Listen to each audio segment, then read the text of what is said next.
सिद्धू मूसेवाला ने अपने एक गाने में नाम लिया था सद्दाम हुसैन का।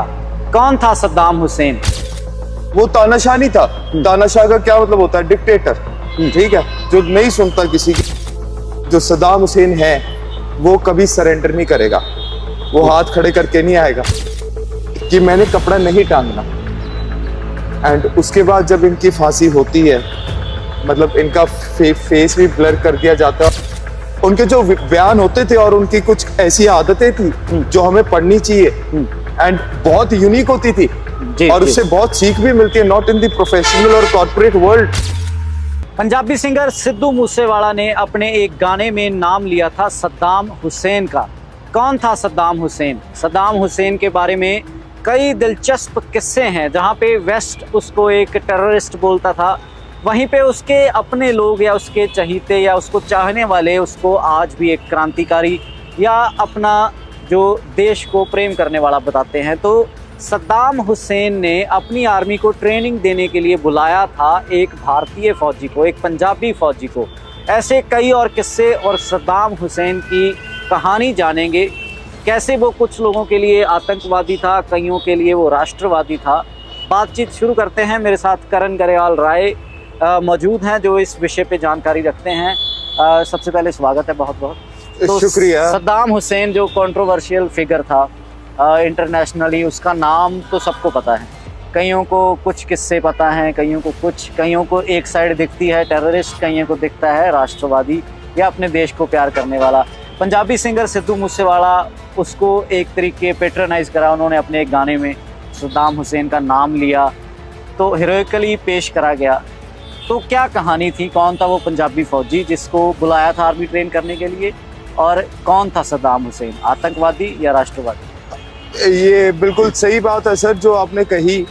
अपना पहले तो मैं ये बात बताना चाहूँगा कि उसको जैसे तानाशाह कहा जाता है, वो तानाशाह नहीं था। तानाशाह का क्या मतलब होता है? डिक्टेटर, ठीक है, जो नहीं सुनता किसी की या कुछ नहीं करता।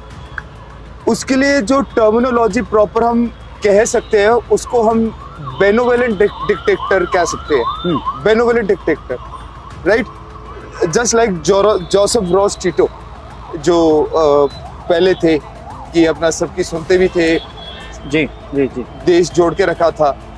अब सद्दाम हुसैन जो थे, इनको हम सबको पता है, जब इन्होंने वेस्ट से अपना नाता तोड़ लिया, वेस्ट यानी कि अमेरिका, जर्मनी, यूके और जितने भी ये देश है, इटली, फ्रांस वगैरह, तब इनके अगेंस्ट पड़ गए, ठीक है जी।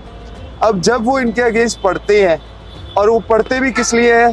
क्योंकि जब अंग्रेज, आपने एक बात सोची होगी, अगर हम कोई सोचते भी हैं कि लगभग काफ़ी देशों को जो आज़ादी मिलती है वो सन वर्ल्ड वॉर के बाद मिलती है जी, चाहे वो इंडिया, चाइना, पाकिस्तान, कोई भी हो, ठीक है, इजराइल हो, ठीक है जी। तो इराक का भी कुछ ऐसा ही था हिसाब किताब, एंड इन्होंने, यूके ने पपेट सरकार उधर बना के बिठा दी। सद्दाम हुसैन ने जब रिवोल्ट किया, रिवोल्ट किस चीज़ का किया? क्योंकि वो सरकार फ्री में ऑयल दे रही थी सबको, यानी कि वो कठपुतली थी, वो सरकार यूके की कठपुतली थी। हाँ जी, कि फ्री में तेल दे रही थी, तेल बांट रही थी। जब सद्दाम हुसैन ने ये चीज़ कही कि ये मेरे देश का तेल है, नेचुरल रिसोर्स है, तो आप फ्री में कैसे लेके जा सकते हो?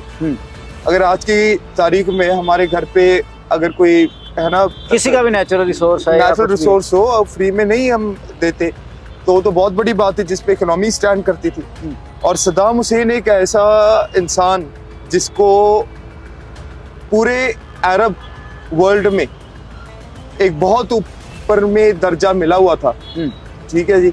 अपना वैसी शख्सियत थी सद्दाम हुसैन। और इसमें एक दो बातें मैं और ऐड भी करना चाहूँगा, जो कि ये है कि सद्दाम हुसैन जी जो थे, वो जब उनको फंसाया भी गया, जब उन्होंने ओपन डिबेट के लिए बुलाया भी जॉर्ज बुश को, जब बहाना बनाया कि आपके इधर बम है, ये है, वो है, जब उनको बुलाया भी गया, बुश नहीं आया अमेरिकन प्रेसिडेंट, एंड जब उनको पकड़ा गया, ठीक है जी, उन्होंने सरेंडर नहीं किया था, बंकर लगा के बंकर में थे।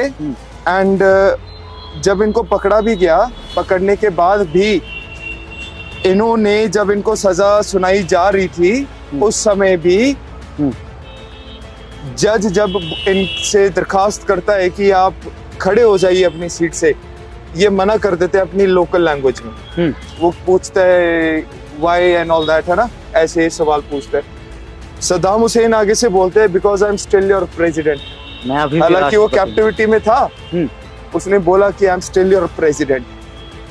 वो कहता कि सजा सुनानी है, वो सद्दाम हुसैन बोलता कि आप ऐसे ही सुना दीजिए। एक बात ये, दूसरी बात ये, जब इनको फांसी लग रही थी, जब ये सजा मुकर्रर हो गई थी या होने वाली थी, तो उस समय इनकी एक डिमांड थी कि मेरे को शूटिंग स्क्वाड के द्वारा मारा जाए, कि अपना लाइन में खड़ा किया जाए और गोलियों से भून कर मारते। हाँ, और जब ये जा रहे थे, जैसे चल के जा रहे हैं एंड सामने फंदा टंगा हुआ है, ठीक है, अमेरिकन सोल्जर जैसे आमतौर पे भी हम देखते हैं आखिरी ख्वाहिश एंड ऑल दैट, जो सवाल पूछते हैं, तो किसी ने पूछा होगा या ये भी कहते हैं कि इन्होंने खुद ही कहा था कि I want to have a cigar, Cuban cigar, because Cuba is known for cigars, right जी।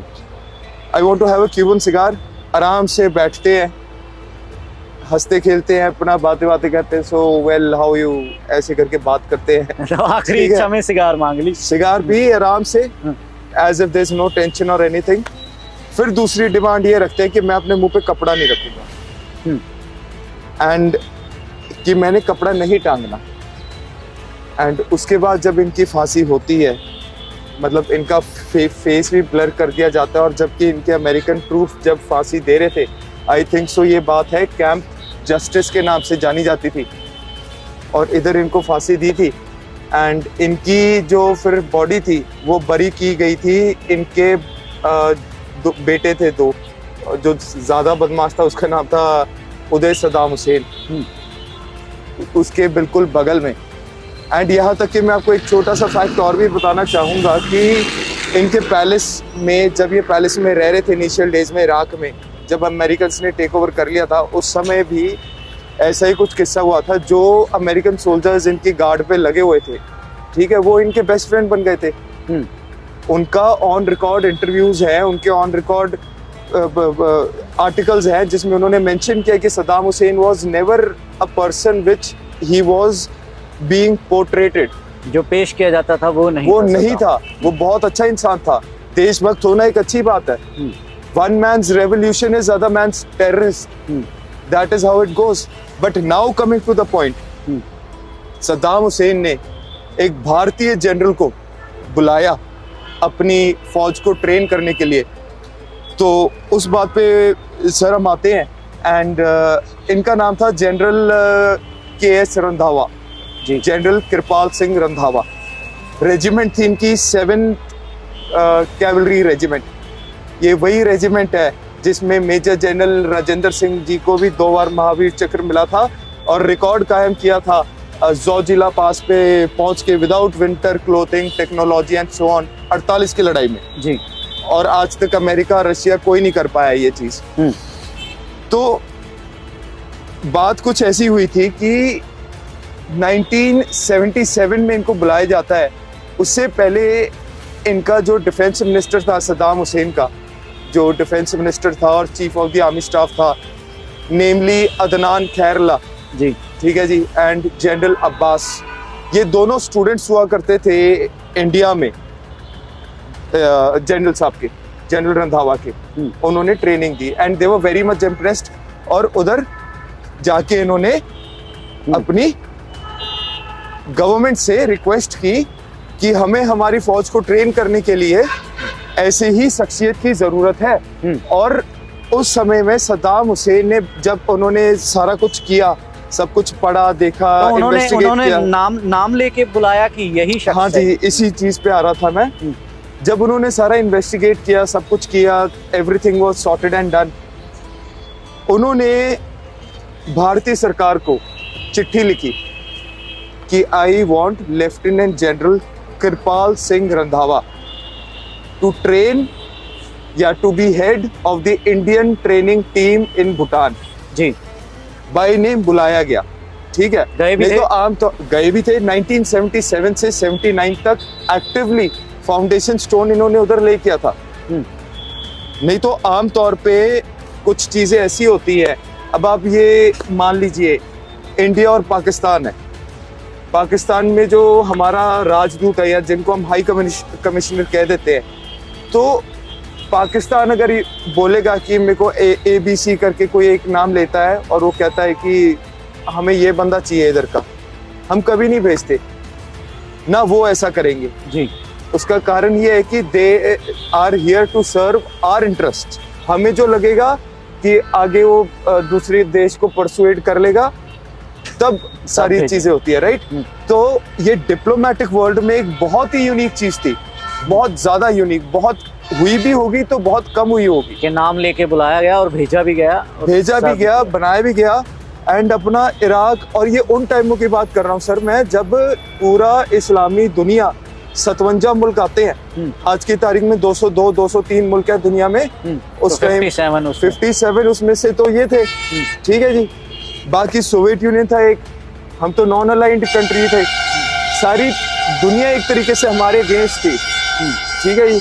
और ये उन टाइमों में भेजा जाता है जब 70 और इनका जिनको एक तरीके से लीड कर रहे थे, क्योंकि एक कॉमन अरब वर्ल्ड बनाना चाहते थे ये, कि ये जितने भी देश है 57, ये एक इनकी करेंसी हो, एक ही सब कुछ हो।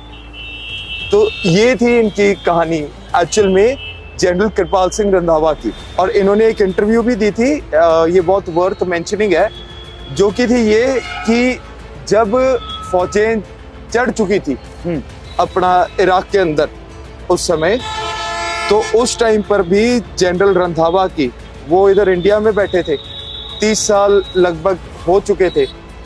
उन्होंने इंटरव्यू में कहा था, ये चीज़ ऑन रिकॉर्ड है, उन्होंने कहा था कि इनको जो है, जो सद्दाम हुसैन है वो कभी सरेंडर नहीं करेगा, वो हाथ खड़े करके नहीं आएगा। मतलब उसके लिए अच्छा सोचते थे वो कि सद्दाम हुसैन, वो उसकी पर्सनालिटी को अच्छे से जानते थे, एंड हाथ खड़ा करके कभी नहीं आएगा वो बंदा, उसको तुम्हें ऐसे या तो मारना पड़ेगा, या he was a true soldier from heart. But the point is, दिक्कत यहाँ आती है कि जैसे आम तौर पे जो हमें वही सोशल मीडिया हो गई या नॉर्मल मीडिया हो गई या इंटरनेशनल मीडिया हो गई, जिसको गलत दिखाना है वो गलत दिखेंगे। तभी शायद सिद्धू मूसेवाला ने भी उसको हीरोइकली पेश करा अपने गाने में। हाँ जी, उनके जो बयान होते थे और उनकी कुछ ऐसी आदतें थी जो हमें पढ़नी चाहिए, एंड बहुत यूनिक होती थी, और उससे बहुत सीख भी मिलती है, नॉट इन द प्रोफेशनल और corporate world but in the military और the political leadership as well. जी जी। तो भारत डेली टीवी पर आपको सद्दाम हुसैन के बारे में बताया, कैसे हाल ही में यंगस्टर्स में चर्चित हुआ सद्दाम हुसैन, जब सिद्धू मूसेवाला के एक गाने में उसका जिक्र आता है, नाम आता है, हीरोइकली पेश किया गया था। तो ये थी कहानी, कईयों के लिए राष्ट्रवादी, कईयों के लिए एक दिलेर शेर, कईयों के लिए आतंकवादी। आप कमेंट सेक्शन में अपने विचार रख सकते हैं। भारत डेली टीवी को सब्सक्राइब करें, फॉलो करें। धन्यवाद।